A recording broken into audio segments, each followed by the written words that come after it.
Aleluia. Tem alguns irmãos para chegar amanhã. Glória a Deus. Nós estamos com um grupo reduzido por causa dessa pandemia, mas o Espírito de Deus, a presença do Senhor Jesus está conosco aqui. Amém? Glória a Deus. Aleluia. Meus irmãos, a paz do Senhor. Amém. Amém. Quero louvor a Deus pela oportunidade que me foi concebida de poder ministrar no coração dos irmãos algo que Deus vem ministrando ao meu coração. Convido os irmãos a se colocarem sobre seus pés rapidamente e abram comigo na segunda epístola de Paulo deixada ao jovem Timóteo, capítulo de número 4, parágrafo de número 11. Eu tinha preparado outra mensagem, mas o Espírito de Deus me coube a levar novamente a esse texto. Segunda epístola de Paulo ao jovem Timóteo, capítulo de número 4, parágrafo de número 11. Os irmãos encontraram? Apenas o verso B do parágrafo que diz: toma Marcos e traga-o contigo, porque ele é muito proveitoso para o ministério. Novamente vos leio: toma Marcos e traga-o contigo, porque ele é muito proveitoso, ele é muito útil para o ministério. Antes dos irmãos se assentarem, peço para que os irmãos levantem suas mãos aos céus e repitam comigo no 3. O homem rejeitou, mas Deus escolheu. 1, 2, 3. O homem rejeitou, mas Deus o escolheu. Muito obrigado, pode tomar os seus assentos. Glória a Jesus. Aleluia. Meus irmãos, quando nós falamos tanto da primeira e da segunda epístola, nós estamos nos referindo a uma carta pastoral. Quando nós falamos de uma carta pastoral, nós devemos nos lembrar que ela tem alguns parâmetros diferentes de outros textos. Ou um parâmetro diferente de talvez uns textos históricos ou outros textos que nos levam a outro tipo de revelação. Quando nós falamos de uma carta pastoral, nós devemos nos lembrar que uma carta pastoral é destinada para a igreja. Repita comigo, igreja. Só que quando nós falamos tanto da primeira e da segunda epístola de Paulo, essa carta não foi destinada à igreja. Essa carta foi destinada a um indivíduo, por nome Timóteo. Mas o conteúdo dessa carta é tão intrigante, o conteúdo dessa carta é tão recheoso para o ministério da igreja, que essa carta é considerada então uma carta pastoral. Para os irmãos entenderem, quando nós falamos da primeira e da segunda epístola de Paulo, nós recebemos da parte de Deus, através do nosso apóstolo Paulo, alguns conselhos para a igreja missionária. Nós recebemos de Deus, através do nosso apóstolo Paulo, alguns conselhos para os bispos, para o tesoureiro, para até mesmo a conduta de um casamento, a conduta de um relacionamento. Aqui a primeira coisa que nós aprendemos, porque quando nós falamos da primeira e da segunda epístola de Paulo, nós estamos falando das últimas palavras escritas de Paulo. Não posso afirmar aos irmãos se são as últimas palavras faladas por Paulo, mas eu vos afirmo que são as últimas palavras escritas por Paulo. E Paulo, nas suas últimas palavras, estava dizendo: combati o bom combate e guardei a fé. Em outras palavras, Paulo estava dizendo: eu cumpri o meu propósito. Em outras palavras, Paulo estava dizendo: eu sou um homem experiente, eu cumpri o meu propósito. E Paulo só teve audácia de falar da igreja depois que ele foi experimentado pela igreja. Paulo só teve audácia de falar, dar um conselho para a igreja depois que ele foi experimentado por ela. Talvez o maior problema de nossas vidas é que nós recebemos conselhos construtivos de quem jamais construiu. Talvez o maior problema de nossas vidas é que nós recebemos conselhos do próximo, sendo que o próximo às vezes nem da igreja é. Meu amigo, faça como Paulo. Primeiro viva a igreja, primeiro seja alimentado pela igreja, para depois nós falarmos da igreja. Aleluia a Deus. Para nós entendermos algumas coisas que nós podemos extrair desse texto, devemos lembrar que o ministério de Paulo começou após a morte do jovem Estevão. O jovem Estevão, um diácono que teve o seu ministério baseado em apenas uma pregação. Mas olha que glória, em uma pregação ele viu o céu aberto. Em uma pregação a Bíblia diz que o seu rosto brilhava como de um anjo. E a Bíblia diz então que Paulo, ele parte a caminho de Damasco. Aqui estava começando o seu ministério. Paulo estava pegando cartas das autoridades para tentar parar a igreja. E aqui eu já preciso liberar algo de Deus para a tua vida, porque o homem pode até tentar parar o missionário, mas eu nunca vi na terra um homem parar a missão, porque a missão quem deu foi Deus, porque a missão é dada por Deus. E aquilo que Deus dá para o homem, não existe homem que derrube. Aquilo que Deus acende na vida do homem, não há trevas que apague. E eu acho interessante que a primeira coisa que acontece com Paulo quando ele encontra Jesus, ele cai do cavalo. Muitas das vezes as pessoas tentam parar a nossa chamada. Muitas das vezes as pessoas tentam parar algo de Deus em nossas vidas.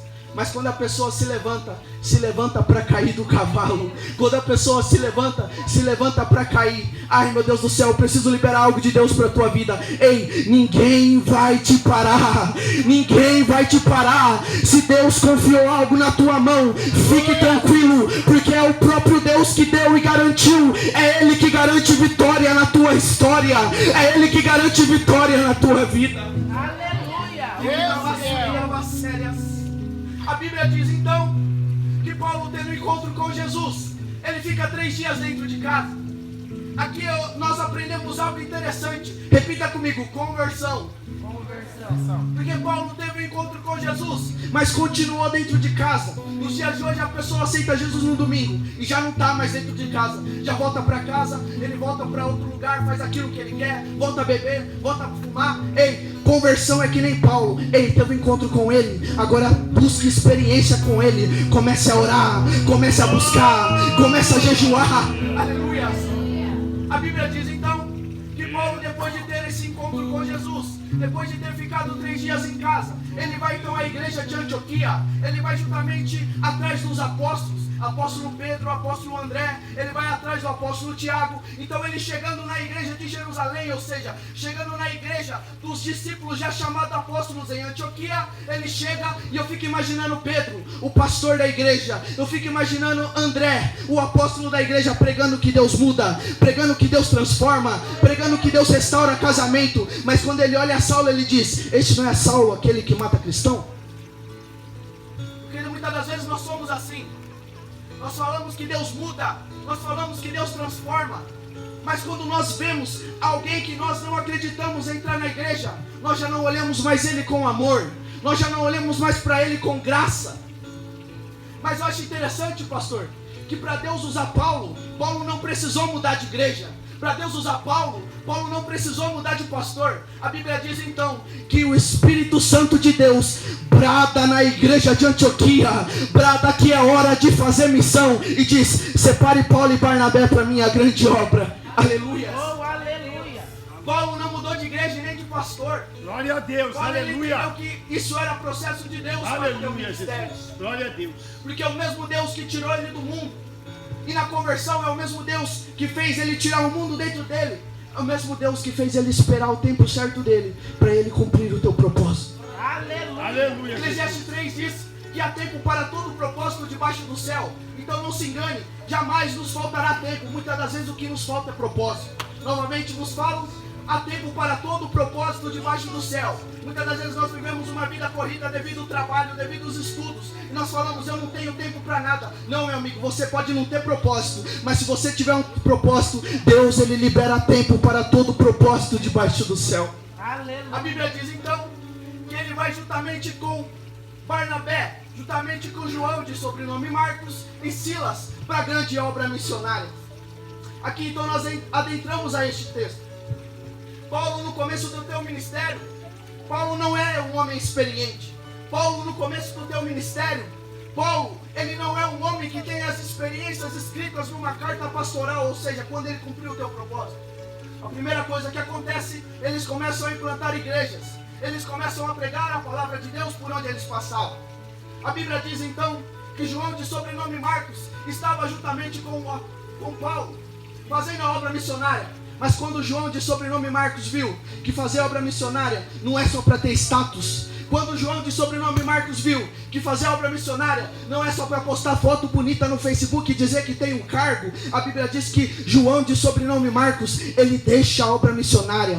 João, de sobrenome Marcos, ele vira as costas para a obra de Deus. Mas a Bíblia nos garante em poucos versículos que João, de sobrenome Marcos, ele volta até Paulo, Barnabé e Silas dizendo: eu preciso fazer a obra, eu preciso fazer missão. Ai, meu Deus do céu, só pega quem está vivo. Ei, se está difícil fazer na obra, se está difícil fazer naquilo que Deus te enviou para fazer, pior é estar longe daquilo que Deus já falou que é para você fazer. Aleluia.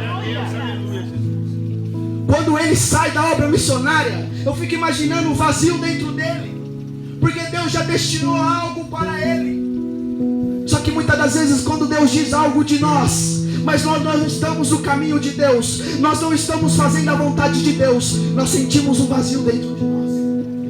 Aleluia. A Bíblia diz então que o próprio Deus colocou intriga entre Paulo e Barnabé. Por que, Tiago? Porque se Deus coloca intriga entre Silas e Marcos, ou entre Marcos e Silas juntamente com Paulo e Barnabé saem para fazer a obra de um lado, e Silas e Marcos, que estão começando, estão indo para aprender, eles morreriam certamente no caminho. A Bíblia diz então que Barnabé, juntamente com seu sobrinho João, de sobrenome Marcos, filho de Maria, eles saem para fazer a obra sozinhos.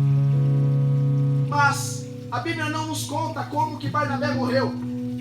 A Bíblia não nos fala se Barnabé morreu devido à obra missionária, talvez por ser pego por alguma cilada ou algo do tipo, mas a Bíblia nos mostra que Barnabé morreu. Então alguns teólogos afirmam que Barnabé ele era muito mais velho que Paulo, pois pela Bíblia não relatar a sua morte, a forma da sua morte, eles pensam que ele morreu de velhice. Eu fico imaginando então João, de sobrenome Marcos, um homem que foi chamado por Deus. João, de sobrenome Marcos, um homem que deixou a obra de Deus. João, de sobrenome Marcos, um homem que voltou para a obra missionária de Deus. Então Deus coloca intriga entre Paulo e Barnabé. Barnabé morre, e o único homem que está avançando com a obra missionária, o único homem que está ganhando pessoas para Jesus e implantando igrejas, apóstolo Paulo, ganhando pessoas para Jesus, e aquele Paulo rejeitando o ministério de um jovem menino chamado Marcos. Vocês conseguem imaginar a rejeição que estava na alma deste jovem missionário? Porque o único que acreditou na tua chamada, o único que acreditou no teu ministério, morreu, e agora ele está sozinho. Imagino eu então que ele volta para a casa de sua mãe Maria. Neste contexto, Pedro ele já saiu da prisão, pois a sua mãe Maria orou juntamente com a igreja do Senhor, e Deus enviou um anjo do céu para remover a pedra, para abrir a porta, para que Pedro pudesse passar pela porta da cidade. Eu fico imaginando então João, de sobrenome Marcos, na casa de sua mãe Maria. Então Deus ele se levanta do trono e ele chama Pedro e diz: Pedro, vai na casa de Maria, vai atrás de João, de sobrenome Marcos, e traga-o contigo. Eu fico imaginando Pedro então, meus amigos, se levantando. Pedro é pastor, Pedro não é missionário. Pedro então se levanta e diz: Senhor, que qualidade eu tenho para cuidar de um jovem missionário? Fico imaginando Deus olhando para Pedro dizendo: Pedro, ele já deixou a obra. Pedro se levanta e diz: Senhor, eu também já deixei a sua obra uma vez. Pedro ele está com medo. Senhor, eu também já tive medo de vento e tempestade. Então Pedro se levanta, e Pedro então entende que tem que ir na casa de Maria, sendo que alguns versículos atrás, algum tempo atrás, era Maria que estava orando para Pedro ser liberto da prisão. Aqui eu preciso liberar algo de Deus para a tua vida. Ei, Deus colocará condições em suas mãos para vocês ajudarem aqueles que um dia se ajudaram. Ei, Deus vai colocar condições em suas mãos para você honrar aqueles que um dia te honraram. Ei, aprenda algo com Deus. É Deus te dizendo: jamais fure uma mão, jamais machuque uma mão que um dia estendeu para te ajudar. Aleluia. Glória a Deus. A Bíblia diz então que Pedro ele vai na casa de Maria. Chegando na casa de Maria, todos nós sabemos, Pedro pega Marcos e ele leva para a igreja de Antioquia. Pedro ele pega Marcos e ele leva para a igreja junto com os apóstolos. E aqui eu tenho algo lindo para vocês.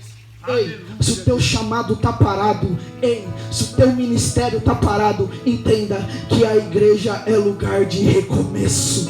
Aleluia! O ministério de Marcos está parado.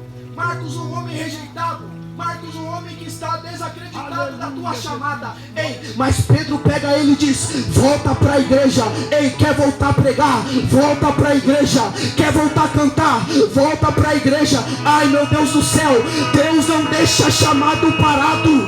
Deus não deixa ministério parado. Só quem crê na palavra, levante as suas mãos aos céus e adore ao nome dele.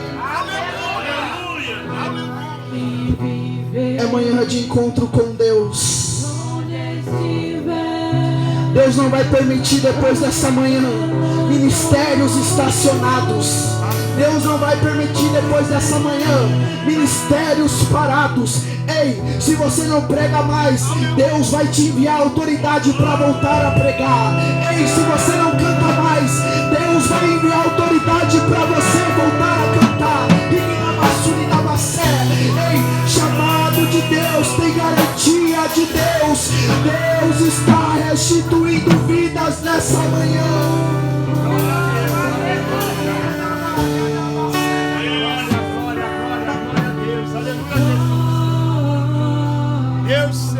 Feche seus olhos, adore conosco, glória. Adore ao Senhor. Aleluia. Glória a Deus.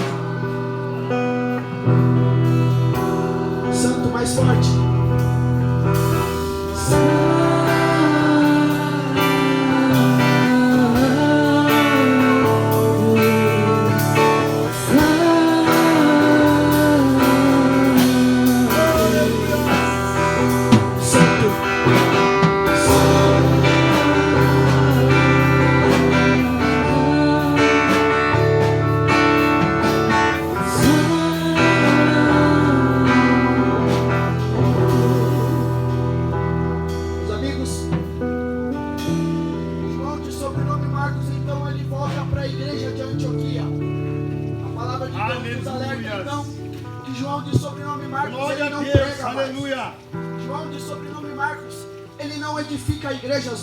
Mas está exercendo o teu ministério. João de sobrenome Marcos, ele talvez não canta mais, mas está exercendo o teu ministério. É Deus dizendo: ei, volte para casa, mas espere o meu tempo novamente para ser chamado.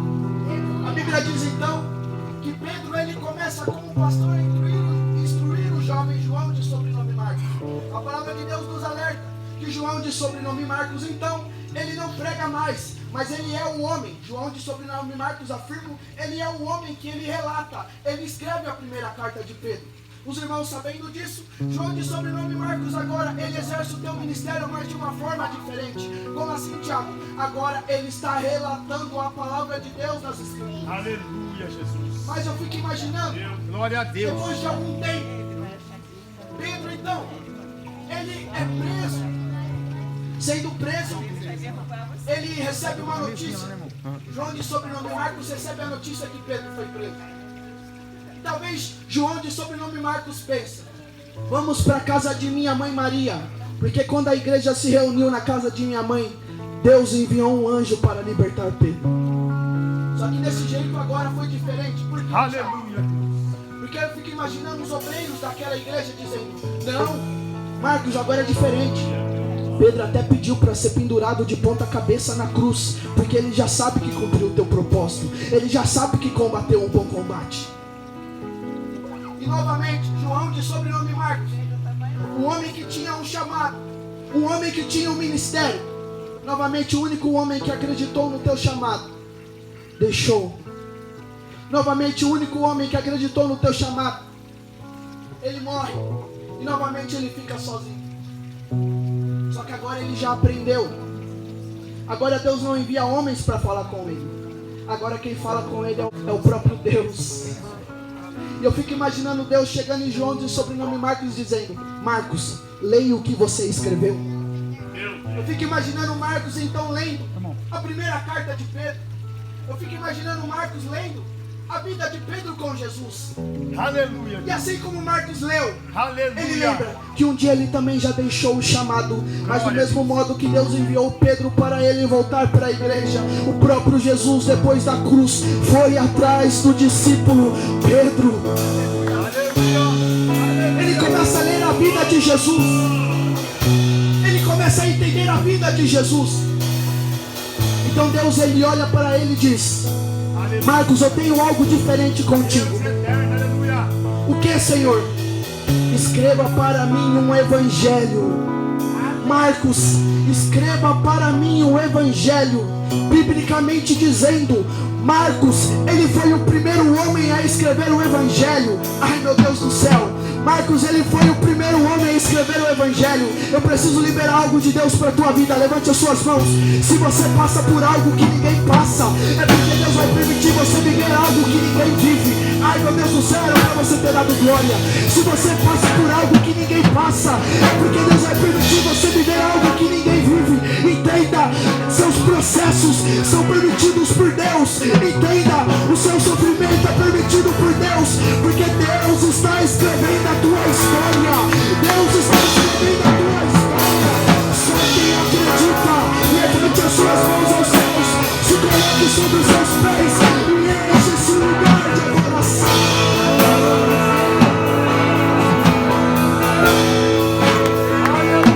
O teu sofrimento não é em vão.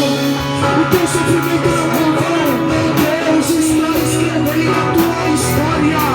Deus está escrevendo a tua história. Apenas acredite nele. Apenas espere o tempo dele. Porque Deus irá te restituir.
Meus irmãos, prestem atenção aqui.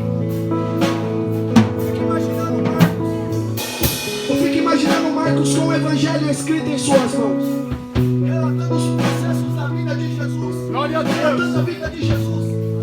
Deus coloca Marcos na igreja de Antioquia. Deus coloca ele aonde Deus queria usá-lo. Agora Marcos com o evangelho em suas mãos. Eu fico imaginando João de sobrenome Marcos levando o evangelho para os escribas daquele tempo e dizendo: coloque o evangelho na Bíblia. Coloque o evangelho na Bíblia. Ai, meu Deus do céu, só pega quem está vivo. Aí o povo olha para ele e diz: rapaz, vão te rejeitar se você colocar isso na Bíblia. Marcos olha e diz: eu já aprendi a ser rejeitado pelo Deus.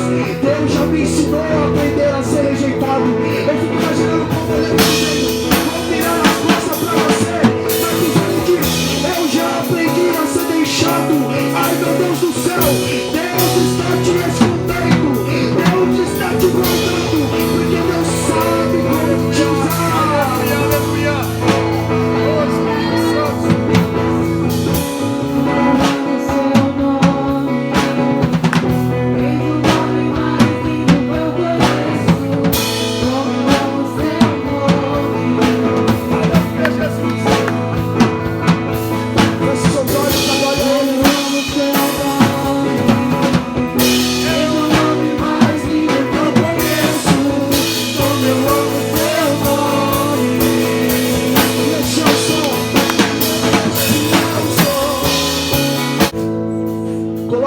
momento, em seus pensamentos, tudo aquilo que te atrapalha a viver o propósito de Deus destinado para a tua Glória a vida. Deus, aleluia. Tudo aquilo que atrapalha você realmente viver a tua história. Talvez Deus já colocou em teu coração o ministério da palavra. Talvez Deus já destinou ao teu coração o ministério do louvor. Deus já te designou aquilo que Ele tem para a tua história. Mas infelizmente muitas das vezes nós nos esquecemos. Nós deixamos, atrapalhamos algo que Deus quer para as nossas vidas. Mas estenda as suas mãos aos céus, que a partir desta manhã que você venha olhar realmente para o teu propósito. Que a partir desta manhã você venha realmente viver a tua história. Pai querido, Pai amado, nós pedimos neste momento, Pai, pela autoridade da tua palavra, Pai, destrave ministérios nessa manhã, Pai, destrave destinos nessa manhã, Pai, pelo teu santo e vivo nome, Pai. Nós te pedimos, Pai, usa os teus servos, Pai, que eles venham realmente ter um encontro verdadeiro contigo, Pai, que eles venham ver, Pai, que realmente precisam da tua presença, Pai, necessitam da tua presença, Pai. Pai querido, eu venho lhe pedir neste momento, Pai, se há alguém no nosso meio, Pai, que precisa de cura, Pai, toque, Pai, nos teus servos, Pai, cure os teus servos, Pai. Esta manhã é uma manhã marcada por Deus. Pai querido, nós te pedimos nesse momento, Pai, aviva a tua igreja, Pai, aviva a tua obra, Pai, que a tua igreja volte a sentir saudade de orar, que a tua igreja volte a sentir saudade de ler a tua santa palavra, Pai. Pai querido, nós te pedimos nesse momento, Pai, que os teus filhos voltem a exercer chamados em nome de Jesus. Glória a Deus, aleluia. Adore a Ele, adore a Ele. Aleluia, Jesus. Glória a Deus.